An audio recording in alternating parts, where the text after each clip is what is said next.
That's right. I want to just say, okay, never mind, I don't want to do the talk. Let's just listen to her some more. Yeah? Hey. I have been accused of being a fortune teller too, and it's true. I am psychic, but I'm nearsighted. I only see things as they happen. Sorry. Anyway, this is the week we're talking about the soul's call. Actually, we've been talking about it all month, talking about how you can trust what is within you. Everything that song said, you exactly as you are not, are important to the continued functioning of the multiverse. If you didn't show up as you are, if God couldn't express exactly as it does as you, this world would be missing something. The divine would be missing something and therefore would not be divine. We say that the divine or God or whatever name you like for it, Harry, Joe, Curly, I don't care, Shem. Was it Shem or Shemp? Shemp, sorry, obviously. Anyway, I had 2 donuts and they had sugar. And we're back. We're editing this, right? No, okay.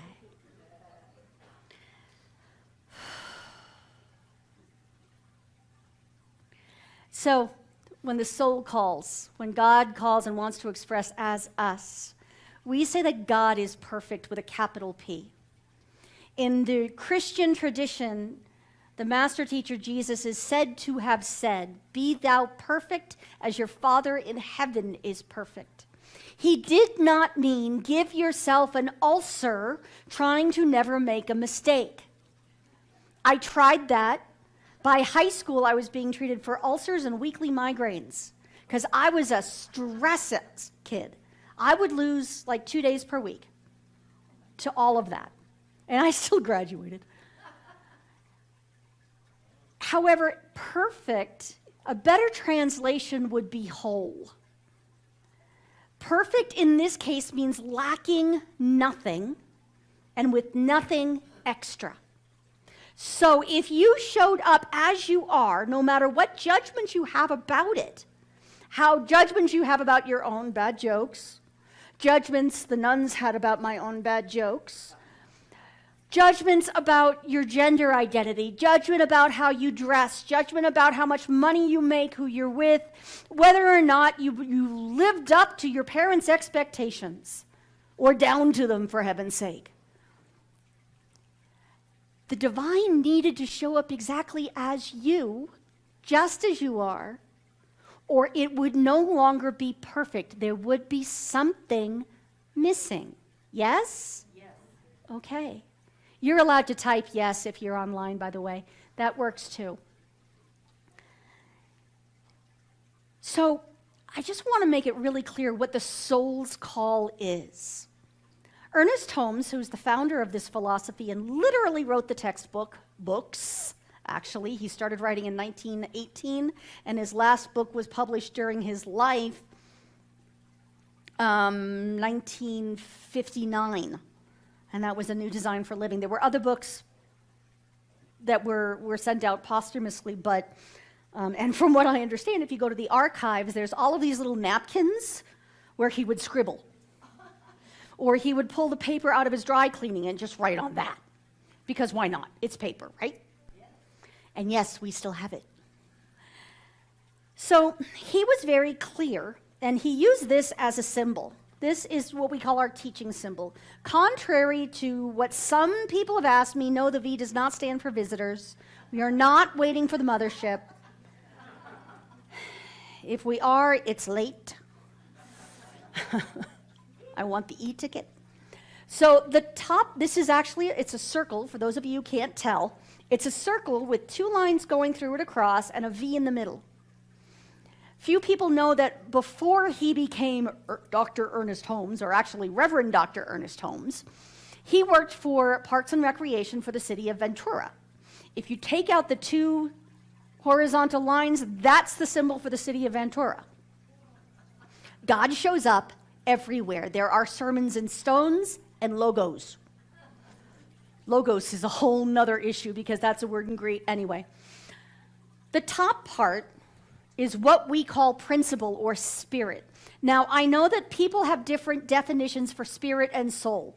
Depending on which philosopher you get to, these can be flipped. For the purposes of science of mind alone, and I am not calling anyone else wrong, but they are, the top part is spirit or God. It is pure principle. It is completely impersonal.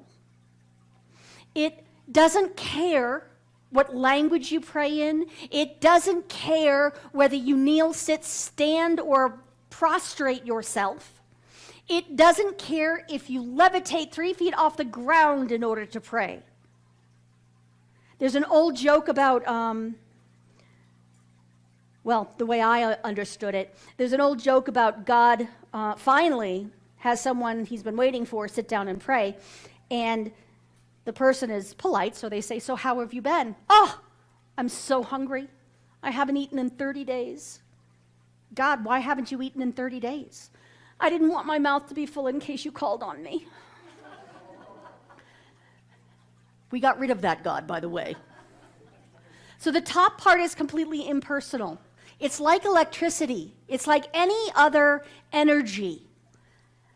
The electricity, if you turn on the light in a room you haven't been in a while, the electricity doesn't sit there and be like, "I don't know, maybe I don't want to just come because you called, finally." It's not waiting for your text. It's not going to damn you or smite you because you did things a different way for a while. It simply is, and it is always available. Always, always, always. When we sit down to pray or meditate, we're not doing it to help God out. We're doing it because it's good for us. It helps us physically, it helps us emotionally, it helps us spiritually. It's a good thing. So I don't care where or when you sit down to pray or stand up to pray or kneel down to pray. I just care that you do it. Yes? Yes. The middle part is what we call soul. This is where the divine infinite gets personalized. And then the bottom part, as we understand it, that's the physical world. So the divine has an idea. Yes, I'm going for the seed, soil, plant. Me and my prac students actually have discussed creating a dance to explain seed, soil, plant. So the seed is the idea. It gets planted in our soul, which is the soil, hopefully fertile, and it comes out as a plant. It's really that simple. The entire workings of the multiverse are that simple. The circle around it is very important to remind us that whether we're talking about seed, soil, or plant, it's all divine. It's all the good stuff. Now, in science of mind, what we often do is we go to a practitioner and we say, okay, so in my soul, I'm holding this belief of unworthiness. And so I am here to talk to you about that, figure out where it came from, get rid of it, and live a life more worthy of who I really am. A life that is fuller and richer. Jesus, the master teacher, is said to have said that he came that we may have life and have it more abundantly. He's here, or his teachings were here to clean this part up. We talk about all of our mental conflicts, all of our false beliefs. They live in there. And when you take the purity of spirit and you pour it through the sieve of our soul, it sometimes gets some gucky stuff on it. And then when we manifest, rather than manifesting what we really want, we manifest what we actually believe is true. We are told that it is done unto us according to our belief, not what we think we believe, not the right answer on the test, not what we think one of the reverends or a practitioner wants to hear, not what is socially acceptable, what we actually believe.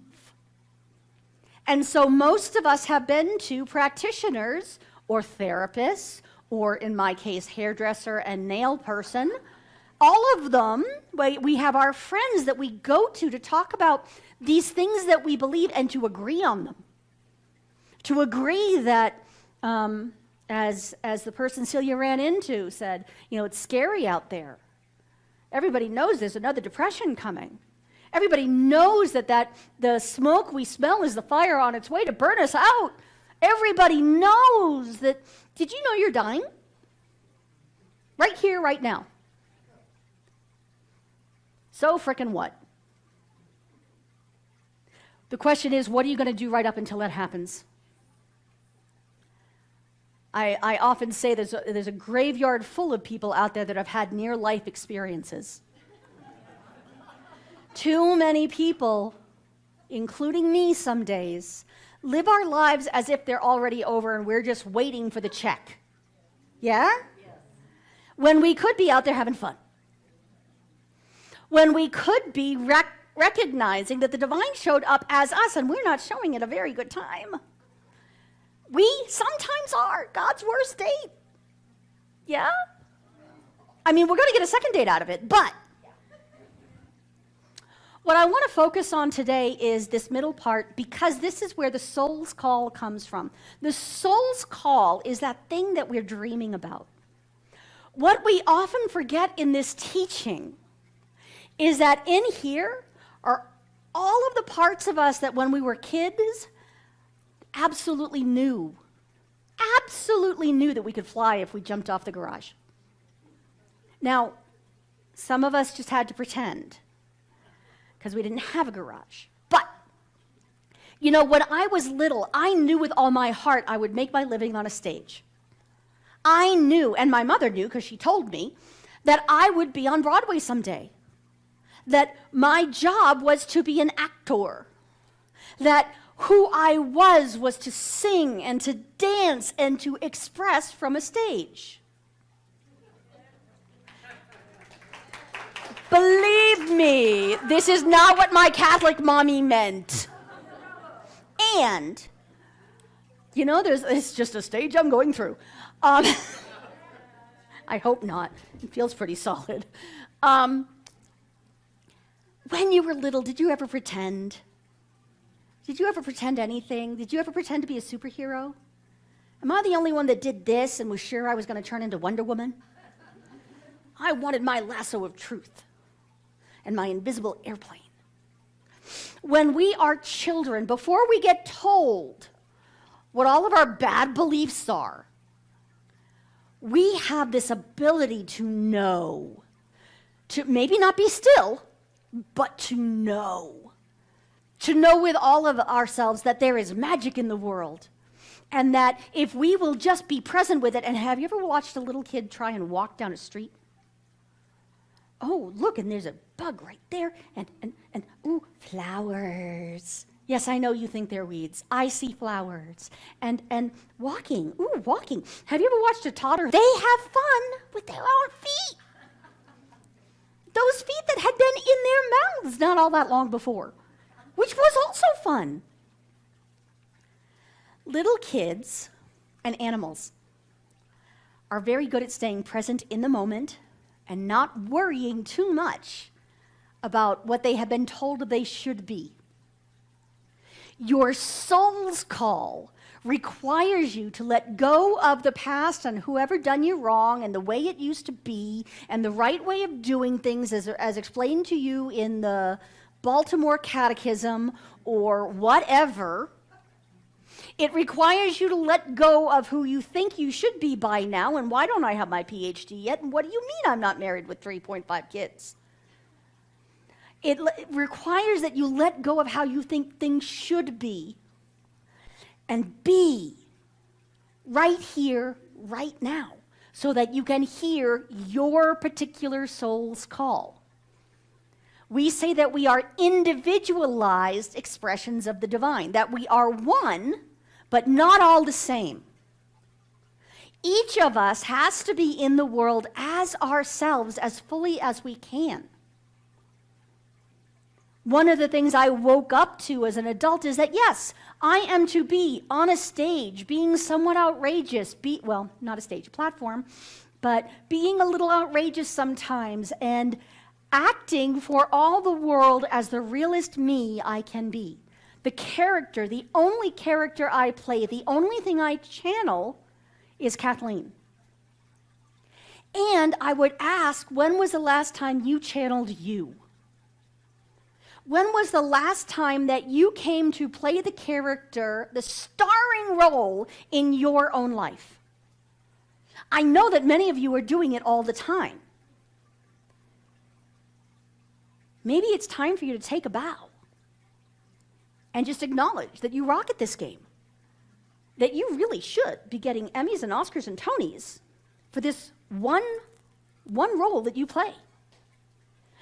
And it's supposed to be play. We're supposed to be like little kids, allowing our imagination, the power of our imagination, which allows us to believe really strongly and really deeply in our own dreams, that we actually are welcome. Have you ever watched little kids? They show up on a playground, and if no adult tells them they're supposed to be shy and scared, they will walk up to somebody and say, "Will you be my friend?" And there's a yes, and then they go play together. It's none of this swipe left, swipe right stuff. You don't need, they don't walk up onto a playground going, "Well, let me finish my profile and make sure the picture's good." That's not how we do things. Little kids who are aware that they're already perfect, who are already sure of their welcome, who are being raised in healthy homes and given the truth about themselves, don't have any problem with walking into a room full of people they haven't met yet and saying, "Hey, look, here's another 50 friends that are going to adore me." Now, sometimes, because our brains are built this way, we spend time worrying about what could go wrong. Or am I the only one who still balances her checkbook just in case? Okay.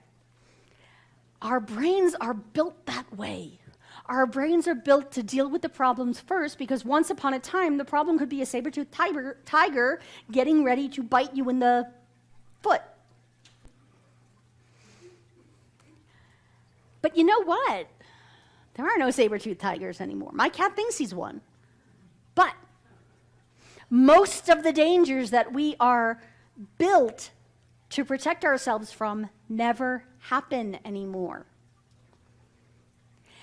Thank God for what's called neuroplasticity. What that means is we can rewire these brains so that we're not on high alert all the time. One of the ways we do that is through prayer and meditation. We get new beliefs. The other thing that is, I'm genetically encoded.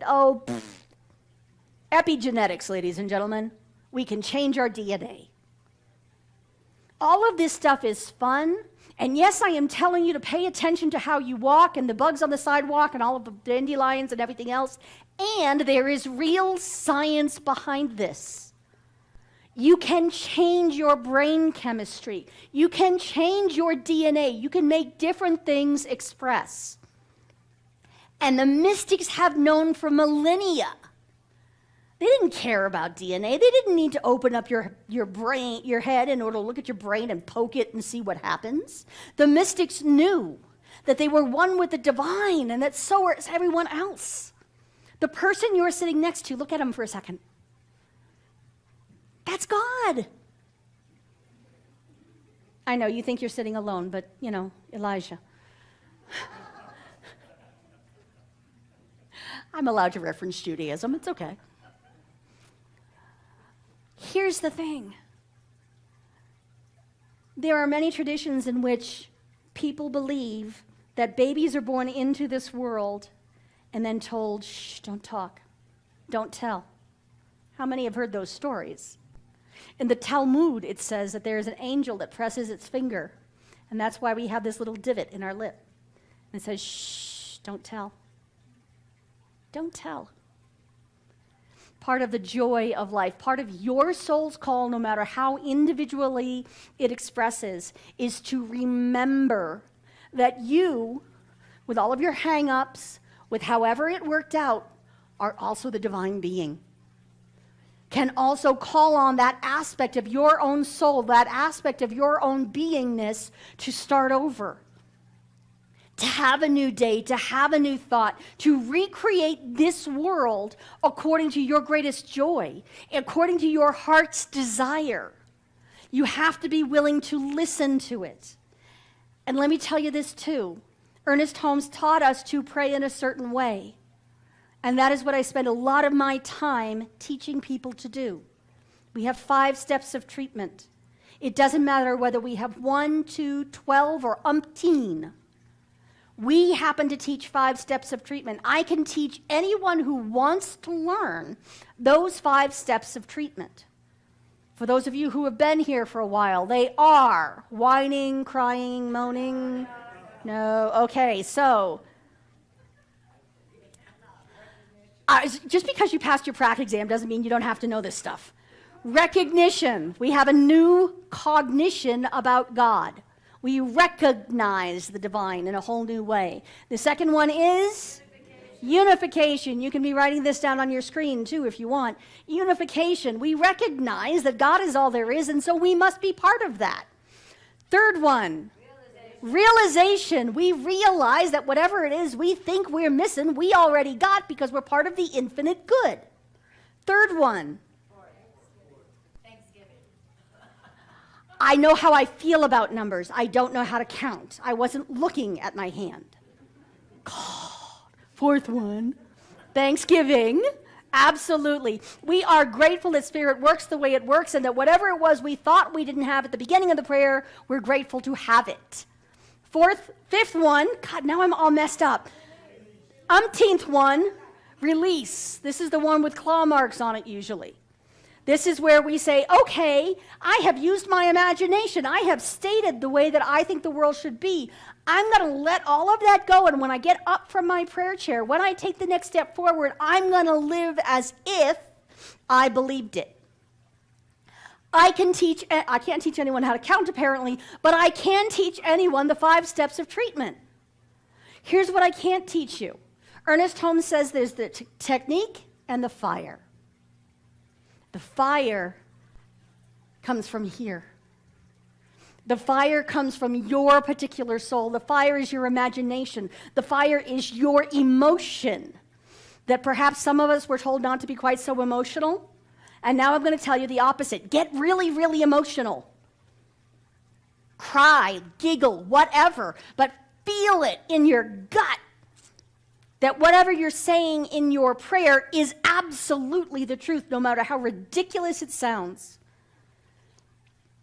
If you can do that, you can look at a swampland and see Disney World, just like Walt Disney did.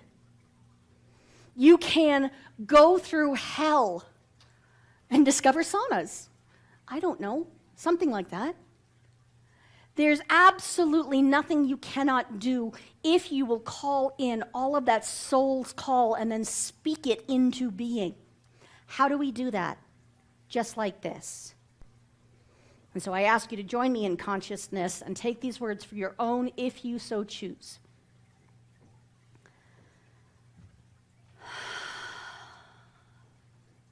There is one power and one presence. There is one life. It is perfect. It is what we call God. It is the energy of life and love itself. It is what creates light, and it is the light itself. This thing we call God is all there is. There is no second power. There's no Satan. There's no mistake, unfixable. There is absolutely nothing except this energy of life that is pouring through me and through all beings everywhere all the time. It is this one life, this one power, this absolute pure and perfect love that exists as me in the world right now. And as I speak my word, I recognize this about myself and every other being that is or has ever been on any planet. And I stand witness to these beautiful beings, all the wonderful ways that God has shown up on this planet right here and now. I speak my word for everyone who can hear my voice right now, no matter when or where they are. And I know that I am witnessing and speaking to the very face and the ear of God itself. I know that with all that is within me, it is the divine. It already is a Christed being. It already is a savior for my own soul. It is truth and beauty and love. It is creativity and joy and peace and power. It is all the good that is. And it is now already available to each and every one of us. And so I release all of those old ideas of lack and limitation. I release belief in poverty and thinking that we can inherit sin, sickness, or death. Release and deny that those were ever true. Those were just a nightmare we had once.